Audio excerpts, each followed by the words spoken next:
L'histoire de Paul et de Timothée n'est pas celle d'un professeur et d'un élève, ni d'un chef et d'un assistant. C'est l'histoire d'un père spirituel qui investit sa vie dans un fils bien-aimé.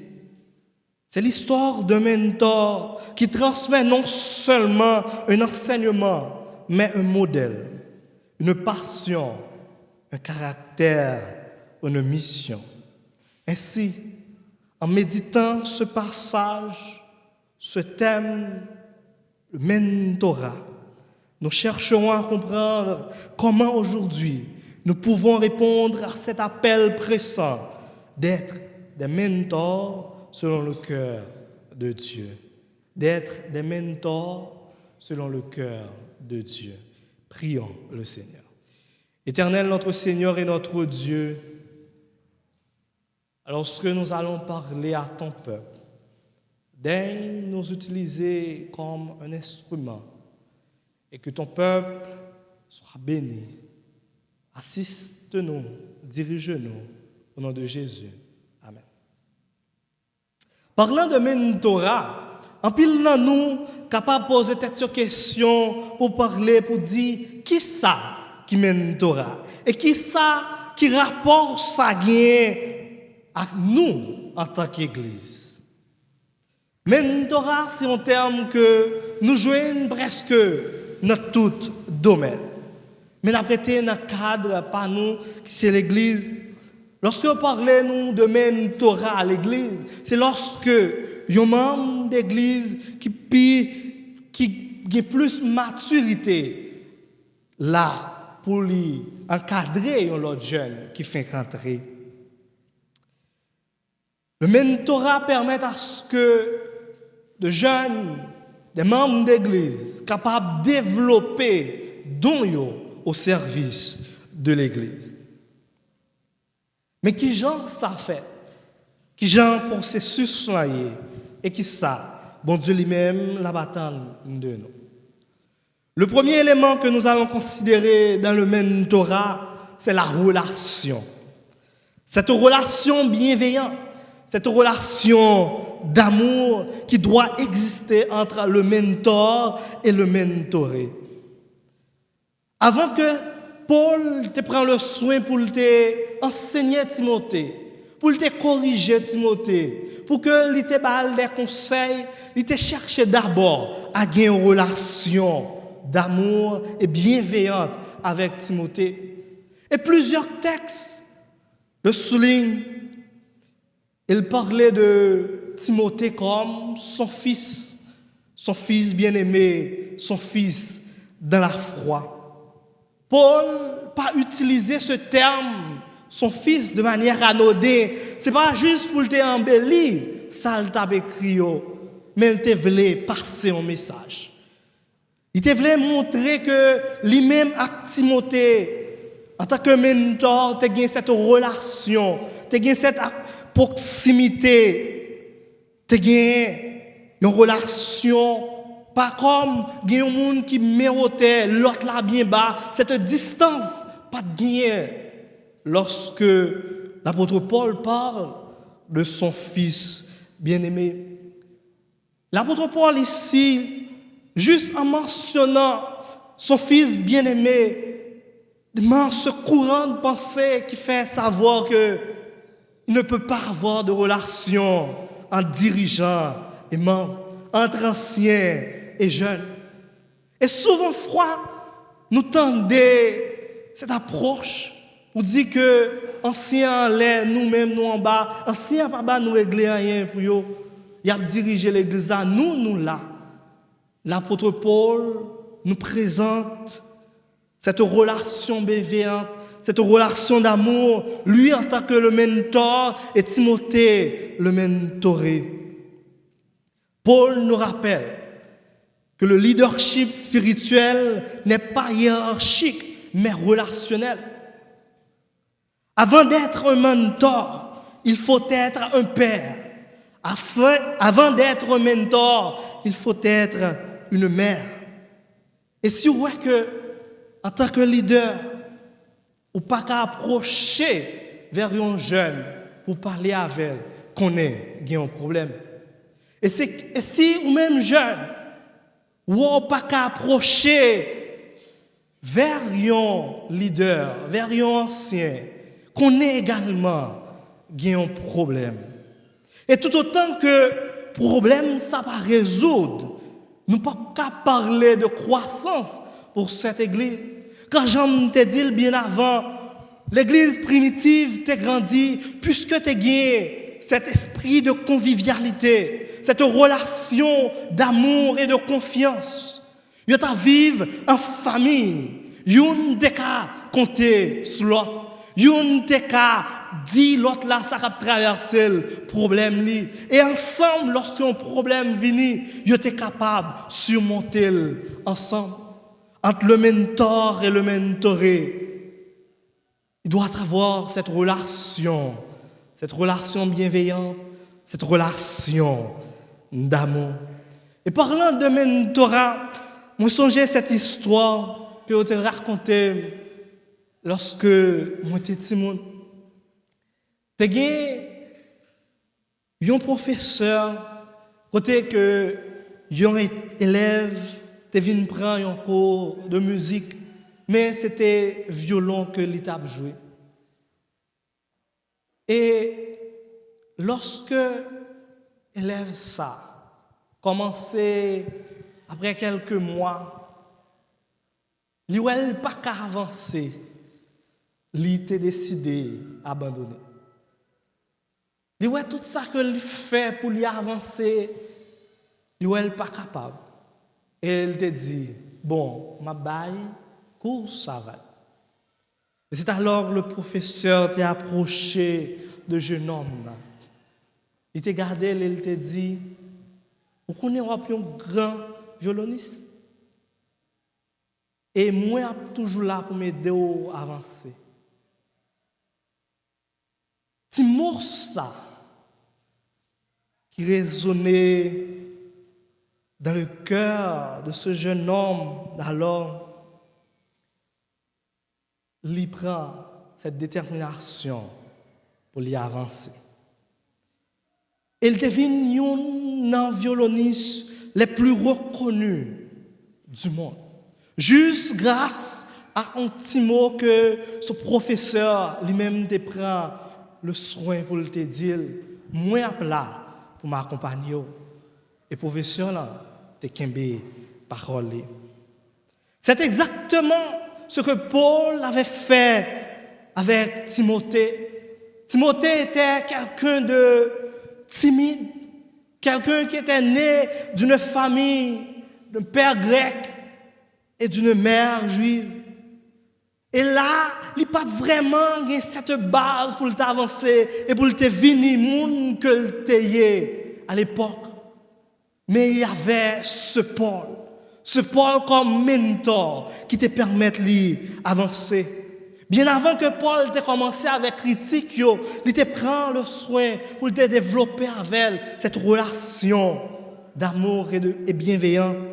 Bien avant qu'il t'ait commencé à enseigner, il te prend le temps pour t'encourager. L'exemple de Paul et Timothée nous montre que le leadership se vit dans une relation de confiance et de réciprocité, pas dans les dominations à distance, côté un chef et un soumis. L'apôtre Paul nous montre bien avant le premier élément dans le mentorat, c'est la relation. Après s'être assuré que sa relation avec Timothée est OK, il passe au deuxième élément essentiel du mentorat chrétien, la formation. Le mentorat n'est pas seulement aimer quelqu'un, mais aussi l'équiper. Paul ne garde pas Timothée dans l'affection. Il l'introduit dans une école de vie où il le forme et le conseille. Dans 2 Timothée 3, verset 10, Paul lui dit, « Tu as suivi de près mon enseignement, ma conduite, mon dessein, ma foi, ma patience, mon amour, ma persévérance. Ce verset nous montre que Paul n'a pas fait simplement d'aimer Timothée, mais il a formé Timothée par l'enseignement, mais aussi par l'exemple, la mission et l'accompagnement sur le terrain.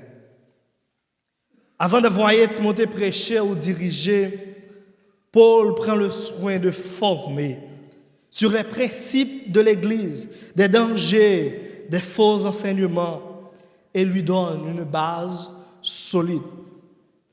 Dans 2 Timothée 1er, verset 13, nous lisons « Retiens le modèle des saintes paroles que tu as reçues de moi. » Aujourd'hui, l'Église n'a pas besoin de mentors qui encouragent seulement ou qui critiquent à tout bout de champ, mais de mentors qui forment. Un mentor qui enseigne la vérité et qui transmet l'Évangile. Paul ne donne pas seulement une formation théorique. Paul implique Timothée dans la vie de l'Église. Paul fait de Timothée un de ses compagnons lors des voyages missionnaires, ce que nous trouvons dans Acte 16.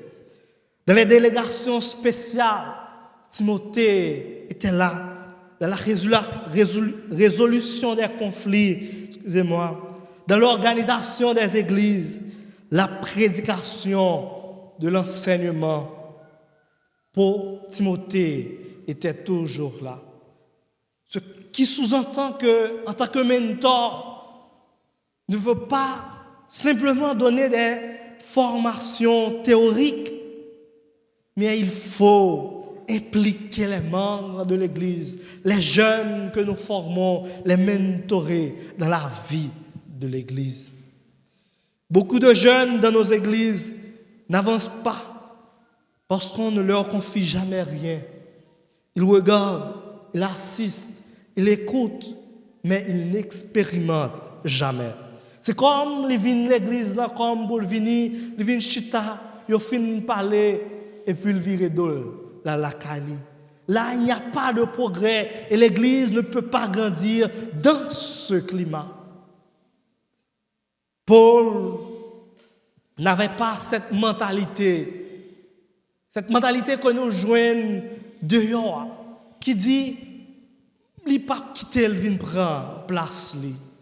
Et c'est une mentalité qui fait que, en pile côté que le développer, dégradé, ça que nous avons pour ceux qui fait expérience avec des boîtes de l'État. Côté, nous n'avons pas même qu'à marcher encore, mais il faut qu'il là. Parce que le pas quitter intervient prendre place li.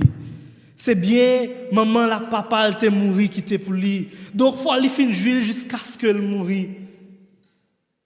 Et comme on dit, les faits sociaux sont totaux, c'est-à-dire même ça rejoint dans la société, les reproduit même à l'intérieur de l'église malheureusement.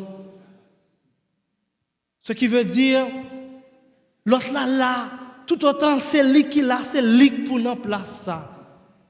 Pas qu'à gagner l'autre jeune qui vient. Voir pour le mettre l'autre jeune bon côté pour commencer à apprendre, pour lorsque elle pas là encore, pour qu'elle remplace le non, jeune n'a va venir prendre place lui. Et dernièrement, l'église souffrit en pile avec question Biden. Lorsque Biden vient, tout le monde quittait depuis rejoindre visa, yo allé. Et ça qui était des conséquences, des trous dans l'église, puisque pas de gens, il y a des jeunes qui étaient là, qui étaient pour assister, c'est là qui était mentor yo. Et lorsque mentor là allait, puisque c'était lui qui qu'on fait toute bagaille, le travail bon Dieu a li ralenti. L'église bon Dieu a li handicapé, puisque c'était un monde qui était accaparé de toutes choses. Paul a permis à Timothée de devenir ce que Dieu voulait parce qu'il lui a donné de l'espace pour grandir, de l'espace pour agir. Paul ne se contente pas de donner à Timothée de l'espace ou simplement de former un simple disciple. Paul a préparé son successeur, un leader capable d'influencer d'autres à son tour. Dans 2 Timothée 2, verset 2, il dit « Ce que tu as entendu de moi, confie-le à des hommes fidèles qui l'enseigneront à d'autres. » Regardez bien, ce n'est pas pour créer un clone, mais pour former des gens autonomes, courageux, prêts à continuer la mission même après le départ de Paul. Chaque leader formé devient à leur tour un formateur. C'est ainsi que la lumière de l'Évangile continue de briller, génération après génération. Un vrai leader ne garde pas le pouvoir par lui-même. Il ne cherche pas à rester indispensable. Au contraire, il forme, il responsabilise, il envoie. Et c'est là toute la beauté du mentorat biblique. Il ne s'arrête jamais à la formation. Il conduit toujours à l'envoi et à la transmission vers d'autres. Je me rappelle encore d'une expérience vécue. Et ceci à mon église. T'es un monsieur, c'était un bon pianiste qui était qu'on jouer bien pour l'église. À chaque fois on parlait de cours, il était pensé d'être toujours là pour te jouer pour l'église. Et il était toujours là vraiment, il était dévoué, il était toujours là chaque matin, et il était joué très bien. Mais malheureusement,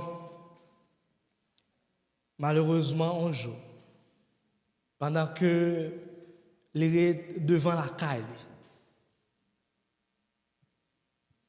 il y a des gens qui n'ont compte entre eux. Et côté le campé, il recevoir une balle. Malheureusement, il est tombé et il est mort sur le champ. Ça a vient impacter l'église. Pas seulement parce que nous avons perdu un membre, pas seulement parce que nous avons perdu quelqu'un qui était dévoué. C'est parce que l'église a passé des mois et des années, il n'y a pas de gens capables de joindre un monde qui vous continuer à jouer l'église. À chaque monde, il a payé pour venir jouer. Lorsque il fait une fête de 3 sabbats, il joue dans l'autre contrat, capelle puis bien, et l'église a passé journée sans musicien. Ça t'est découlé juste parce que le pas prend le soin pour le former un autre jeune l'église. Qui borde là, t'es là, t'es gain tout le temps et t'es gain jeune.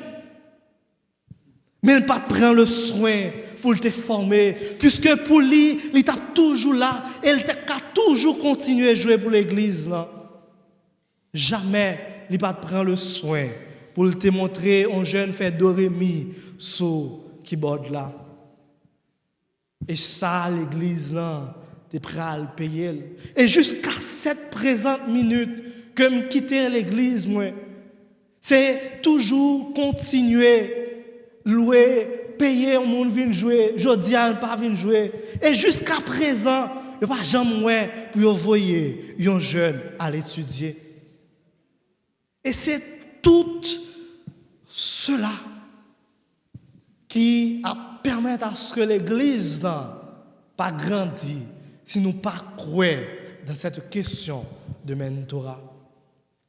Si nous négligeons cette question de mentorat, c'est négliger l'avenir de cette église. Négliger le mentorat, c'est négliger l'avenir de Samarie. Bientôt, il y a une belle église, et pour ne pas dire plus belle l'église, dans cette mission, mais pas gagner des remplaçants, pas gagner des jeunes, pas gagner des mondes qui pour continuer avec cette mission qui nous a été incombée.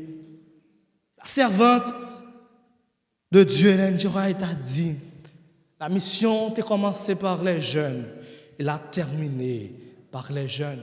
En sorte que, si nous ne prenons pas le soin, en tant que dirigeants d'aujourd'hui, chaque monde qui l'a, pour nous responsabiliser nous en tant que des mentors. Mentorat, ou bien mentor, n'est pas obligé l'ancien de l'église.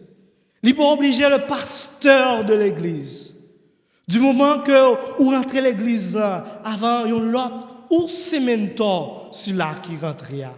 Même il y a une leçon qui permettre de mieux comprendre, ou qui aider à étudier les leçons de l'école du sabbat. En sorte que nous, chaque qui là, nous sommes des mentors. Et lorsque vous êtes élevé, et lorsque vous allez plus haut, vous joignez des mentorés. Ce qui veut dire, vous êtes capable de mentorer, et en même temps, vous êtes des mentors pour ceux-là qui sont plus bas que vous. Nous devons réfléchir sur ce thème, car l'avenir de l'Église en dépend. Frères et sœurs, si nous voulons que notre Église continue à grandir, si nous voulons que notre ministère ait un impact durable, nous devons former d'autres à devenir leaders à leur tour. Alors, où en sommes-nous en ce matin? Tandis que je termine, chers jeunes, je vous laisse avec ce conseil de l'apôtre Paul, son mentor préféré, son mentoré, que personne ne méprise ta jeunesse. Que personne ne méprise ta jeunesse. Paul savait le potentiel qu'avait Timothée. Paul savait ce que Timothée deviendrait. Timothée a été le pasteur de l'une des plus grandes églises de l'époque, l'église d'Éphèse. Que personne ne méprise ta jeunesse. Mais, et c'est ça qui change toute la donne, mais sois un modèle. Pour que personne ne méprise votre jeunesse, il faut que vous soyez des modèles. Que ce soit en parole, en conduite, en charité, en foi, en pureté. L'histoire de Paul, de Timothée, n'est pas simplement un récit que nous devons chercher à trouver une leçon pour notre vie. Peut-être êtes-vous aujourd'hui comme Timothée. Vous servez, mais vous vous sentez parfois seul. Vous avez besoin de plus que des conseils. Vous avez besoin d'un Paul, d'une personne qui croit en vous, qui prie pour vous. Quelqu'un qui a marché sur le chemin avant vous et qui est prêt à vous tendre la main. Ne restez pas isolés. Prenez l'initiative, priez et cherchez humblement une personne dont la vie vous inspire et osez lui demander du temps, des conseils, de la prière. Peut-être êtes-vous aujourd'hui comme Paul, plus âgé dans la foi, avec de l'expérience, des cicatrices, des leçons apprises. Regardez autour de vous. Voyez-vous cet Timothée, plein de potentiel, mais encore fragile,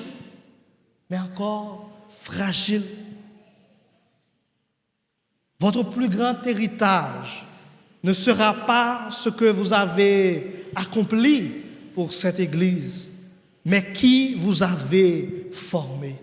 Et je reprends, votre plus grand héritage ne sera pas ce que vous avez accompli dans cette Église, mais qui vous avez formé. Ouvrez votre vie, invitez un jeune à vous accompagner, car la jeunesse est l'avenir de cette Église. Comme on dit, la jeunesse est l'avenir de ce pays. La jeunesse est l'avenir de Samarie. Frères et sœurs, le mentorat n'est pas un supplément optionnel pour les motiver. C'est la dynamique même du discipulat. C'est ainsi que la foi se transmet, que le caractère se forge et que l'Église traverse des siècles grâce au mentorat. Celui qui était avant forme celui qui vient de génération en génération. Le mentoré peut tomber, mais il doit avoir un mentor qui l'aide à se relever pour continuer cette course. Comme le dit Jonas Sarret dans son ouvrage « Une église positive dans un monde négatif », l'église adventiste, le seul armée qui tire sur ses soldats blessés. Nous avons cette tendance, lorsque le jeune tombe, on laisse, on critique et on est prêt à le radier et c'est fini. Mais où est le mentor qui s'approche de ce jeune, qui lui dit, on avance, on doit avancer, car l'avenir de l'Église est entre tes mains. Tu dois avancer, on doit avancer ensemble. Je ne dis pas qu'on ne doit pas être discipliné dans les affaires de Dieu. Dieu est un Dieu juste et discipliné.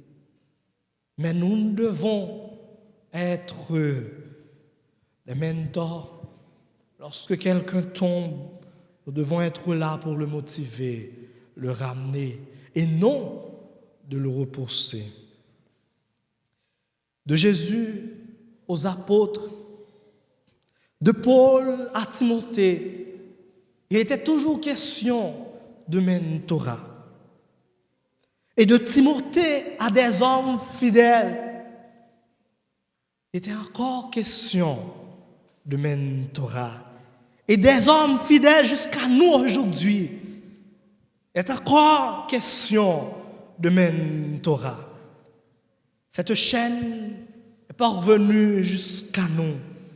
La grande question que nous devons répondre tous, c'est allons-nous être le maillon brisé de cette chaîne ou le maillon vivant qui transmet à son tour? Allons-nous, comme à l'exemple de Jésus et ses apôtres, de Paul à Timothée, de Timothée à des gens fidèles, allons-nous continuer cette œuvre? Allons-nous continuer à transmettre ce que nous avons appris à la génération future? Chacun répond selon son cœur à Dieu. Prendre cette ferme décision de transmettre ce qu'il a appris à la génération future.